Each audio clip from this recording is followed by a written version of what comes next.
La Mano, je pense tout le monde connaît son nom. Il a tout cassé en 2025, avec des titres comme Sexy Woman ou Businessman. Mais surtout grâce à ses 2 morceaux avec Gims, que tout le monde connaît, Parisienne et Un Monde à l'autre. Il a dépassé les 8 millions d'auditeurs Spotify cette année, ce qui fait de lui un des rappeurs les plus écoutés en France. Mais il vient d'où tout ce succès? Pourquoi lui et pas un autre? Et qu'est-ce qu'il faisait toutes ces années où personne parlait de lui? Et est-ce qu'il va continuer comme ça en 2026? Bah on va voir tout ça dans cette vidéo. Mais pour ça, faut revenir au début. Pas le temps de regarder les coms. Appelle sur Malika, pas bout de télécom.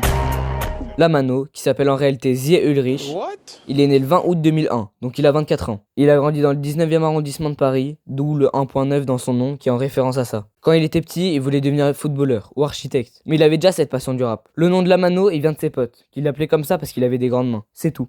Il a commencé le rap en 2011, à l'âge de 10 ans, mais ses clips les plus anciens qu'on peut retrouver, ils datent de 2019, avec le groupe Bloc 51. Un groupe composé de 3 personnes de base, mais qui est vite devenu un duo. Dans le sac à dos, tout dans le casier, les ports à la fille, c'est sur nous qui veulent zoomer. Bon, on peut pas dire que c'est mauvais, mais il y avait une grande différence avec ce qu'il fait maintenant. Bref, il commence sa carrière solo en 2022, avec le son Versace. Et il commence à se faire connaître en 2023, avec un remix de Chief Keef, qu'il a fait quand il venait de sortir de prison. Avec cette fameuse phrase qui a été reprise plein de fois.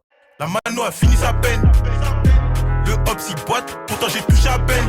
En 2023, il arrive à se faire connaître à un plus grand public, grâce à ses TikTok, où il danse en accéléré sur ses propres sons. Ça crée des trends où les gens refont ses gestus. Et forcément, il y a de plus en plus de gens qui commencent à écouter. Pas le temps de regarder les coms.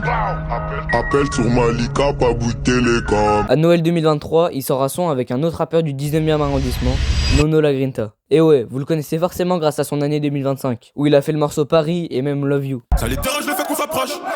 Mon soleil un peu dosé, j'ai plus de ton envie dans la tête. Et les deux rappeurs, qui étaient pas encore très connus à cette époque, sur le même son, ça a vraiment bien marché. Et même si moi personnellement j'aime pas du tout le son, il a quand même 23 millions de streams et 11 millions de vues sur YouTube. Justement, dans ce son, ils reprennent la fameuse phrase de la Mano qui l'avait fait percer. Le hop s'y boite, pourtant j'ai touché à peine. Je crois qu'ils ont capté que la Mano a fini sa peine. On reconnaît clairement le Lamano qu'on connaît actuellement. Mais je trouve quand même qu'il est beaucoup moins fort et qu'il apporte pas grand chose de spécial. Faudra attendre juin 2024 où il passe clairement un stade au-dessus, avec Canon en feat avec Niska.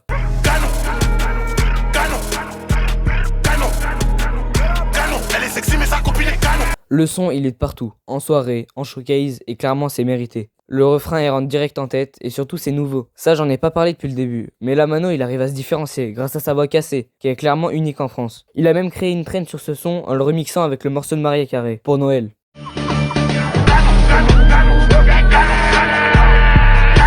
En 2024, c'est clairement l'année de révélation pour la Mano. Parce que en plus de Canon, il a aussi sorti LG Mano, en feat avec Genesio, qui à l'heure actuelle a plus de 50 millions de streams. Oh là là, putain c'est chaud baba, je rêvais d'une baraque à la Obama. Il a sorti aussi GANG avec Tiakola et Niska. D'ailleurs c'est avec ce son que j'ai vraiment commencé à l'écouter. Pour faire du cachet envoyé au bled, on est tout comme une toupie veille bled. Mano je suis un rageux comme Joël, Mano je suis un rageux comme Joël M2. Et surtout, I'm Sorry, qui a explosé et qui fait partie de ses meilleurs sons encore maintenant, avec cette prod et ce refrain incroyable. On peut même l'entendre chanter pour la première fois. Dois marquer l'histoire, oh ma baby I'm sorry. Oh y'a aucun espoir. Et tout ce travail et ces morceaux faits en 2024 ont été récompensés. Parce qu'en début 2025, il a obtenu le trophée de la révélation masculine de l'année à la cérémonie des flammes. Et il a pu faire ce magnifique discours qu'on n'oubliera jamais. Bonsoir et bonsoir à tous.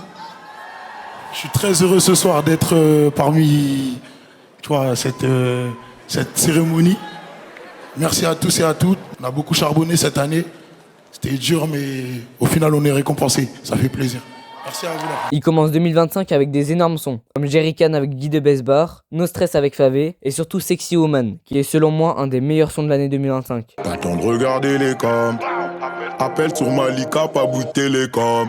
Après tous ses succès, avec ses 4 millions d'auditeurs et tous ses hits, il a sorti son premier album, Erraté, qui signifie Rien n'intégra, la phrase que la Mano dit dans tous ses sons.